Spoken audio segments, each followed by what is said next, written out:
A scarecrow prank or cruel warning? When I was 13, I went to spend a weekend with my cousin David. We had been friends since birth. Our mothers were sisters and we were the same age.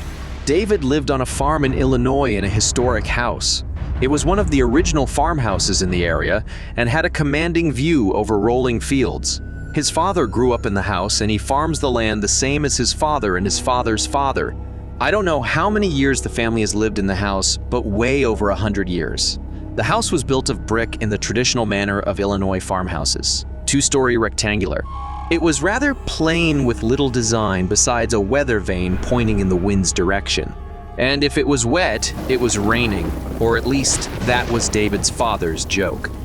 They had 4 bedrooms, and David's room had twin beds, so he and I would sleep together in the same room. It was large, and he had a lot of stuff and a study desk. The room faced east and viewed the field behind the house. The field was in corn in October that was being harvested that weekend. I was there to help in the harvest. We were going to pick it by hand. I don't know why, but they could not use the harvester on a special kind of corn. I thought it would be tedious work, but the whole family was out in the field and it was fun. We even had a competition of who could harvest the most. There was no prize or anything. They got to ride on the tractor, hauling the trailer of corn back to the barn, and everyone else had to walk. David's oldest brother won that honor. He had 4 brothers, and he was the 5th of 5 kids. As we walked back the first evening, we passed the scarecrows that David's father had placed throughout the field to scare off the crows. Each was different. One wore Carhartt bib overalls and a red plaid shirt. He had a wide-brimmed straw hat, and his hands had on a pair of old leather work gloves. He looked convincing as a farmer in his field. The second scarecrow was a woman in a flowered print sundress. She wore a bonnet that grandmother must have worn. The third scarecrow was the scariest of them all. He had a mean face made from bits of scrap metal. He had glass eyes on springs, making him look like he was watching you. The sleeves of his old brown jacket were stuffed with straw, and in his right hand hung a machete. It still looked sharp and glistened in the sun. Dave's father said he got it at a garage sale and attached it to the scarecrow because it reflected the sunlight, and that helped scare the birds away. My uncle sure did like his scarecrows. He was proud of his craftsmanship and said a farmer had to be clever or the birds would eat every kernel of corn. From a distance, they looked like real people. They did a pretty fair job of keeping the birds away.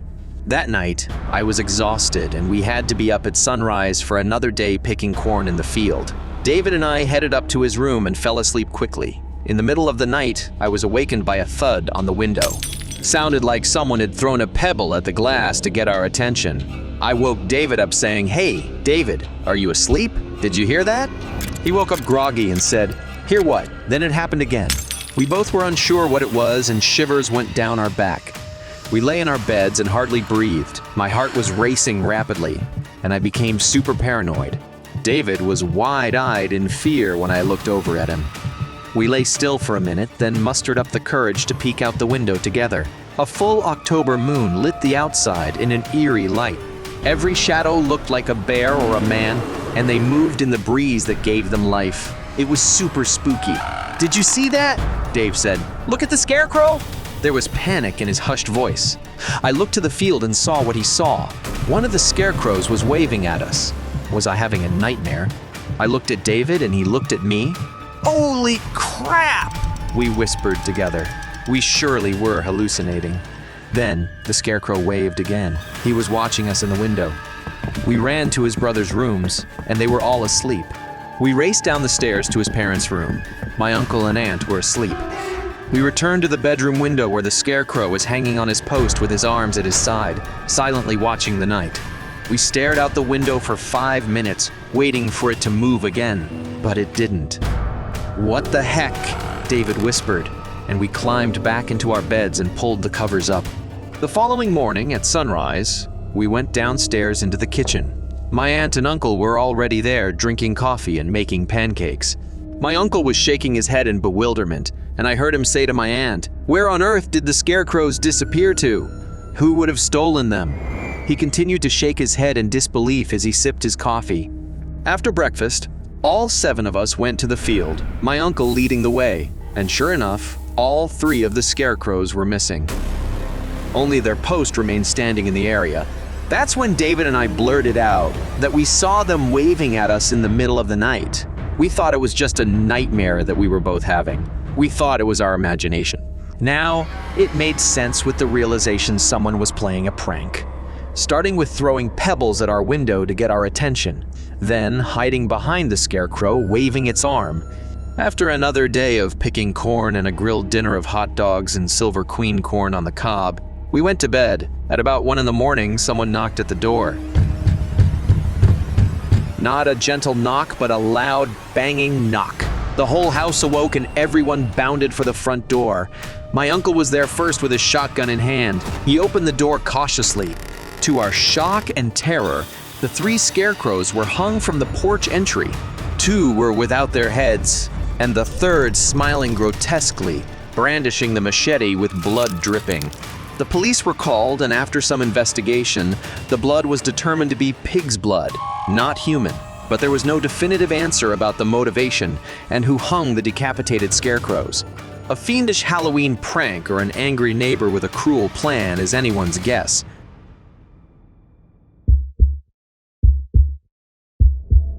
Don't lose your head when you hear this story. This happened to me last summer. I was stuck in the city with a dead-end job. My heart wasn't in the office environment. I needed to be outdoors and with a little more physical work. My passion was agriculture, even though I have never had a garden or potted plant. My answer to this dilemma: buy an abandoned farm. The farm was listed on realtor.com. Rediscover rustic charm and untamed beauty. This historic farm is perfect for dreamers and agriculture enthusiasts. This farm in need of TLC is looking for you. I went out and took a look at it. It wasn't anything special. It was abandoned but not unlivable, or at least with a bit of cleaning. It was located off a secluded road with no direct neighbors. The realtor said an old couple had lived there for many years. They both disappeared several months back, and the children, now adults, have listed it for sale. It was a fixer-upper. There was no cell phone service, internet, or even TV, but it was priced to sell, and I would finally live off the grid, at least for a while. I moved in with a mop, bucket, mattress, and blanket. The first night was uneventful. I cleaned the house from top to bottom. Many things needed fixing and painting, but there would be plenty of time for that later. The second night is when strange things begin to happen.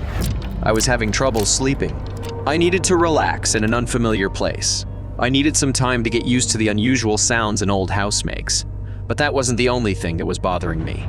I tried desperately to rationalize what the sound was out back of the house. Eventually, my curiosity outweighed my need to sleep. I stuck my head out the bedroom window overlooking the back of the house.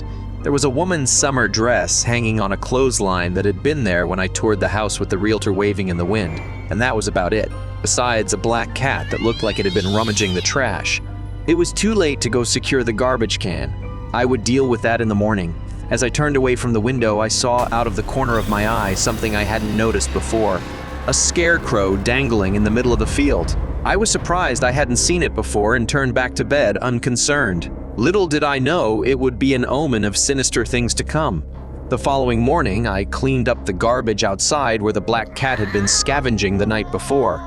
The scarecrow came to mind, and I looked up from my chore and could not see it from where I was.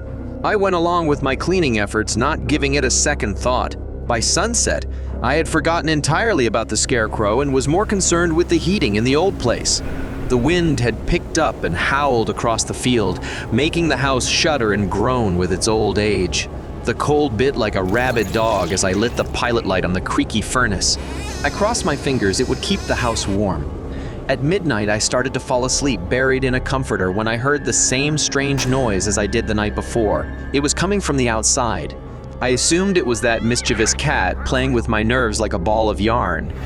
But when I went to the window, the backyard was vacant, and I realized the sound was coming from the field beyond the yard fence. And this took me by surprise. I remembered the scarecrow, but what frightened me was that tonight it wasn't alone. There was a second scarecrow. My mind raced.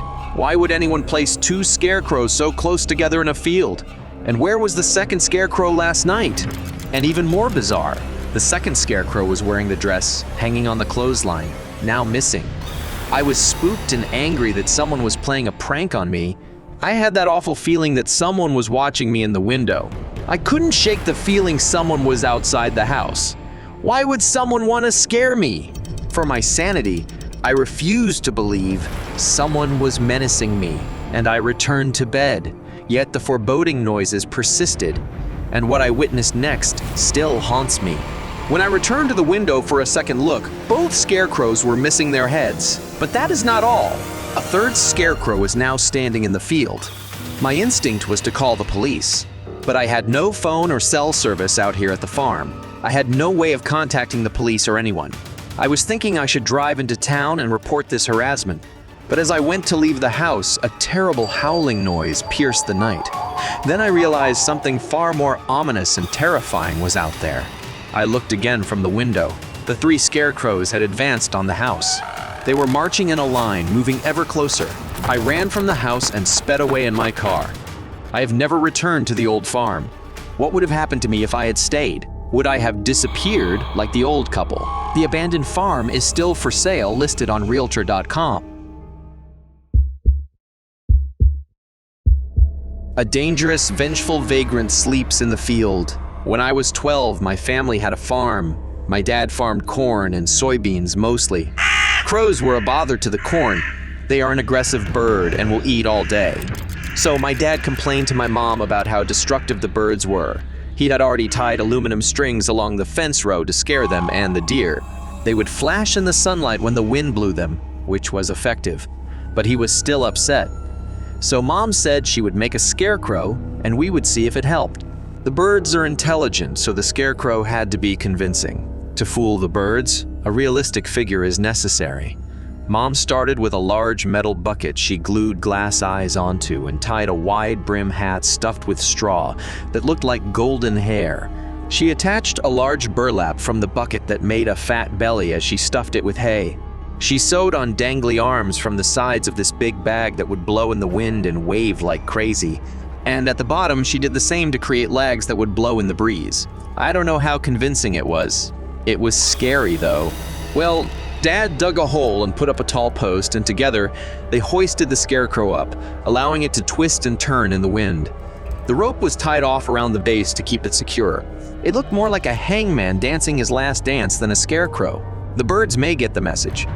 It gave me the creeps, and I'd get frightened when I'd look out my window at night and see it waving and dancing in the moonlight. But since I was a 12-year-old boy, I never let it show. At this age, I was never allowed out of the house at night, and when I asked Dad about it, saying I was 12 and could handle myself in the dark, he forbade it. When I asked why, he said there's a dangerous, vengeful vagrant who sleeps in the fields. I wondered, why do they sleep in our area? I thought he was making up stories to scare me into staying home at night. But he explained that migrants ride the train, and when the train slows down at night as it approaches Wilmington, they jump off and find a place to sleep. Our farm was outside of Wilmington. It's between Cincinnati and Columbus, and it is a stop for the train to load corn and grain from the giant silos in town. The railroad tracks run between our farm and another farm behind ours. But I had a crush on a girl who lived on that farm, and we made a secret arrangement to meet in her father's barn in the hayloft on Saturday night. So, when everyone was asleep, I snuck out of the house and ran through the corn, past the scarecrow over the tracks, into the barn where we were to meet. I waited and waited, but she never came. I was seriously bummed. I'm only 12 and have been ghosted on my first secret date. Sometime around 1 in the morning, I ran back to my house, careful not to look up at the scarecrow. But as I ran past, I could hear the scarecrow breathing in shallow breaths. It was alive in the moonlight, dancing wildly. I could listen to it literally speaking. I closed my eyes and ran faster. I climbed back through my window, careful not to wake my dad. Looking back, I still could see the scarecrow swinging in the night air, twisting and turning. As I watched over the field, I saw a shadow emerge from the corn. It stood and looked at the house. Then, he backed into the corn and disappeared. I closed my window and buried my head under my pillow. I'll never forget the breathing of the scarecrow as long as I live. That hiss of someone inhaling with their mouth full, and that ghostly shadow that followed me home. Was that the vengeful vagrant my father warned about? The following day, the neighbor girl was reported missing. My father was convinced the dangerous, vengeful vagrant had stolen her. He pointed to the field and said, "See, I told you they sleep in the field. I know they do. I've seen their shadows when the moon is full." And last night, we had a full moon. The police never found any trace of her. Her picture was posted on windows in town as a missing person. Rumors of migrants moving through town heightened the story, and every kid I know wasn't allowed out after dark. Summer was as hot as anyone ever remembered, and with the heat came a terrible stench. I first noticed it on a still night, when there was just a light breeze. The smell crept into my room like a cat. By the end of the week, you could smell it in the yard as something putrid and dead. As the days got hotter, the smell grew worse, and eventually, Mom said it was coming from the scarecrow. A raccoon must have made a nest and died in this heat. She ordered me to take it down and go bury it. I took a shovel and went out in the field to the scarecrow, and it reeked to high heaven. I dug a hole under the scarecrow about 2 feet deep, then released the rope that held it up on the post and let it fall in a heap into the hole. When it fell, the burlap tore and a head fell out and stared at me with bloated eyes. It was the neighbor girl's corpse. Her mouth gagged with a dirty bandana,